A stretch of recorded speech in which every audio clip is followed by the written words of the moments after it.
Yo, what's good? What's good? NBA YouTube, what's good? It's your man 100 Grand Ross with The Rock Never Stops coming to you with another episode of NBA Basketball Talk. Today, we are going to be talking about Mr. Zion Williamson. Mr. Zion Williamson, also known as Superman. But I'm here to tell you, Superman has a shelf life. So today, we're going to dive in on what I already see the story is for Mr. Zion Williamson unfolding in the NBA right now as we speak.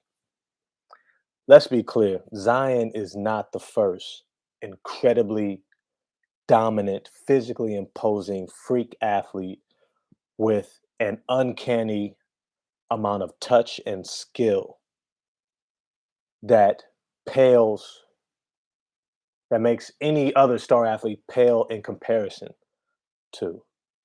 Like Paul George will never be the dominant physical specimen that Zion is. Kawhi Leonard will never be able to jump over people the way Zion Williamson can, right? These guys are not just once a generation player, but they're really like once every 20, 15 to 20, 25 years. Like you rarely see this combination of physical dominance and skill. But for those of us who've been watching and following the game for a while, we also know that it's still not new.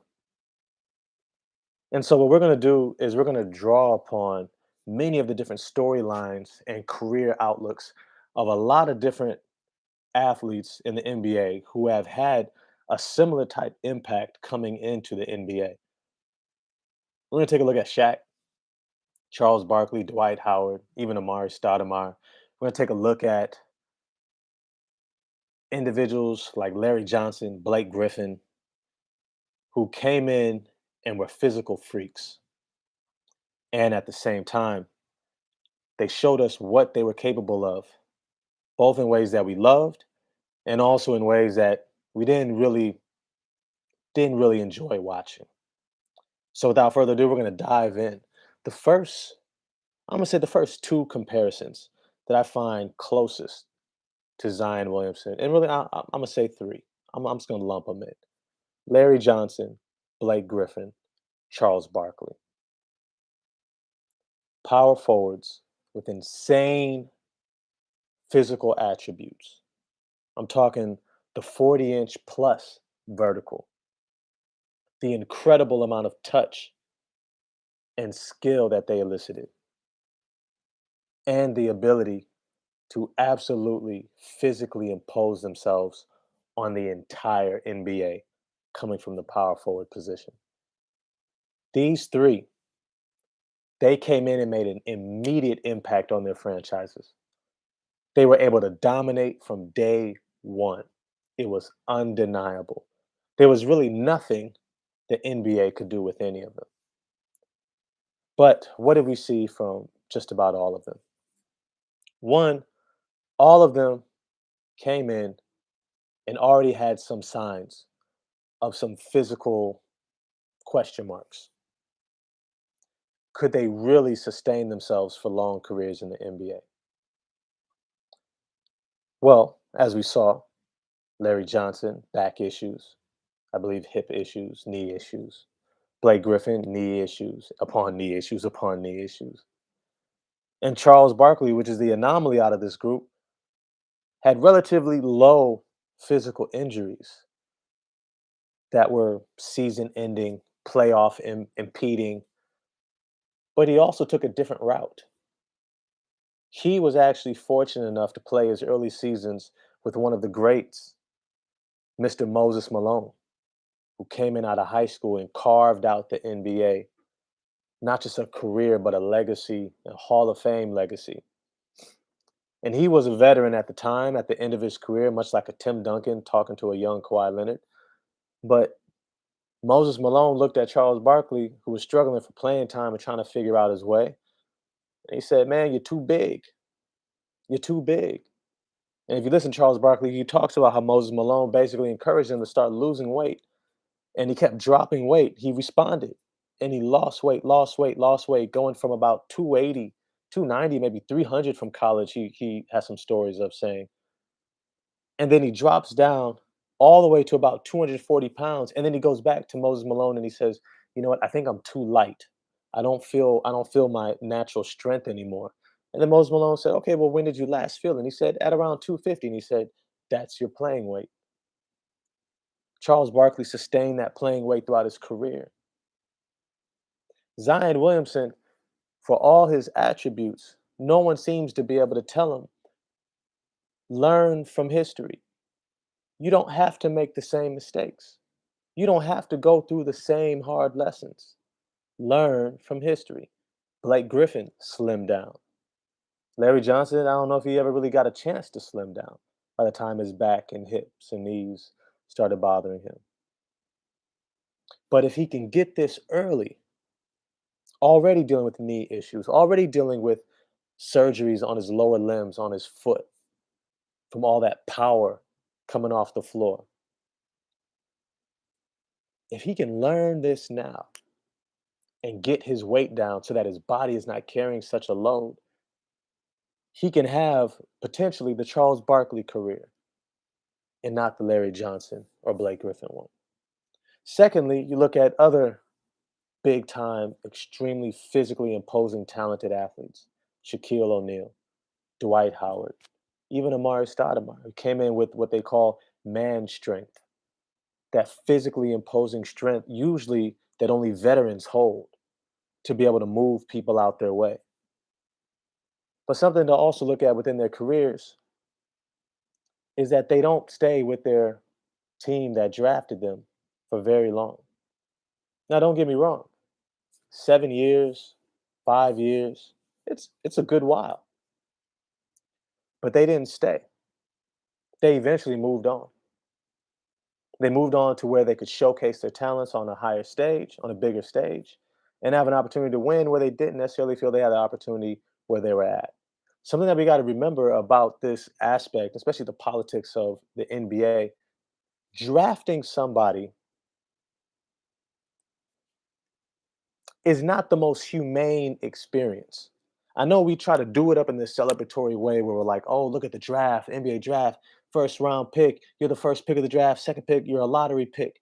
You're drafted, meaning you don't have choice, which means that the teams who select you are empowered by the system at B to manipulate the situation to essentially exploit your talents and say, look, even if you didn't want to play here, you're going to have to come here.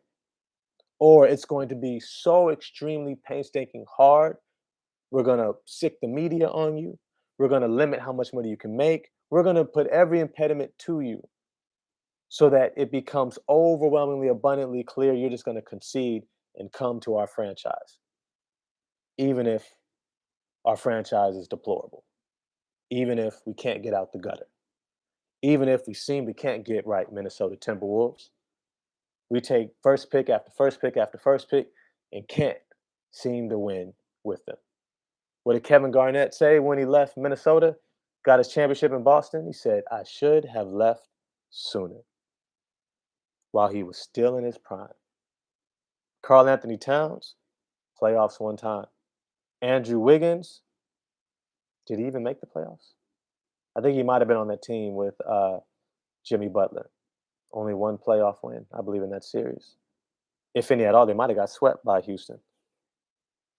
You see, eventually they get to a point where they say, I enjoy exercising choice. And that looks like finding a situation that's best for me, not trusting you to create a situation that I might like. New Orleans Pelicans, you're on the clock. You've been on the clock. This is your window right now. If you don't get that, then somebody in your front office is lying to you. They're for sure lying to the fans. You've got likely 5 more seasons. That's it with Zion Williamson. You know why? Because the next 2 or 3 are going to be under the rookie deal, right? He's in his sophomore season last year, so he's got 2 more before his extension kicks in. Most extensions are 4 to 5 years, but there's usually an opt out clause at year, I want to say 3 or 4 in that second deal.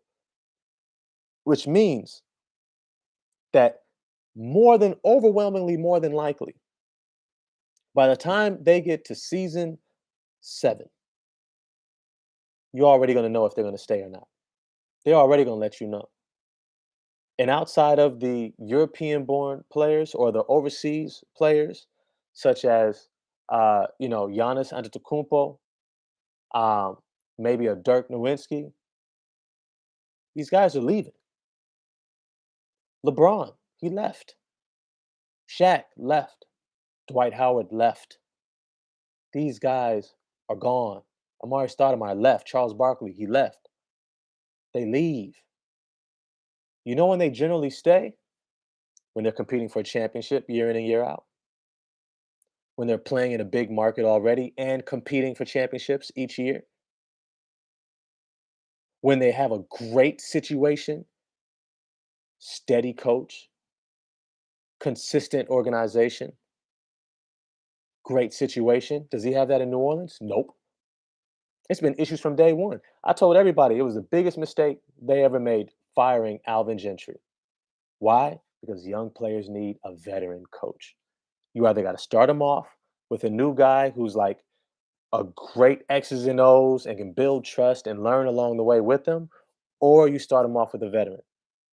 They went the first 2 seasons of Zion's career switching in and out coaches, and then now they got a new guy.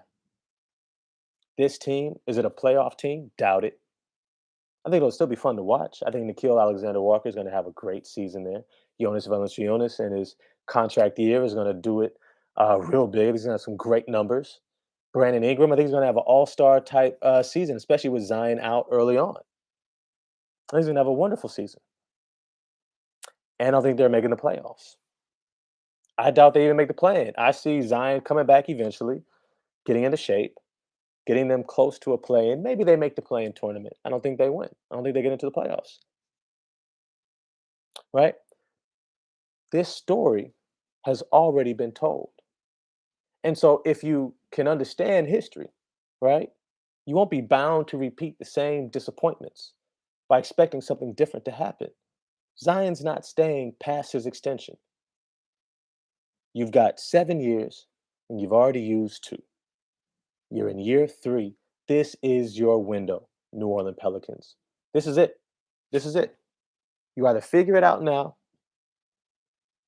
or you can be crying with your fans later. But if you figure it out now, you have an opportunity to do right by your franchise. That looks like getting a center next to Zion who can stretch the floor. That looks like surrounding him with veterans who know how to win, not Kyra Lewis. Not Kyra Lewis. Not some of these young guys off the bench who you're still trying to figure out. Hey, Trey Murphy, great pickup out of University of Virginia. Everyone else needs to be a veteran. I like Josh Hart, sure. Nikhil Alexander-Walker, does he know how to score a lot and win? We're gonna see.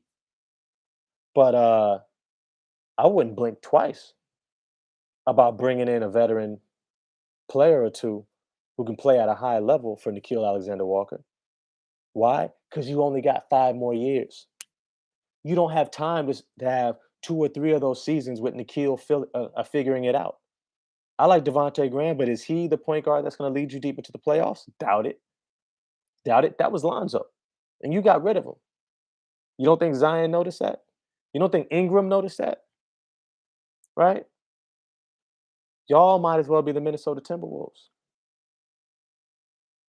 So that's all I have. His shelf life, about 7 years in New Orleans. His physical shelf life, well, that depends on how he responds with this recent surgery. If he figures out how to get his body to where it needs to be to sustain itself. Otherwise, you might be looking at the next Larry Johnson or Charles Barkley. Either way, he ain't staying where he's at. He's going to move on. With that, I'm out. I hope you enjoyed the video. Like, subscribe. Please smash the like button. Leave some comments. I definitely respond. And I look forward to the next one, y'all. Peace.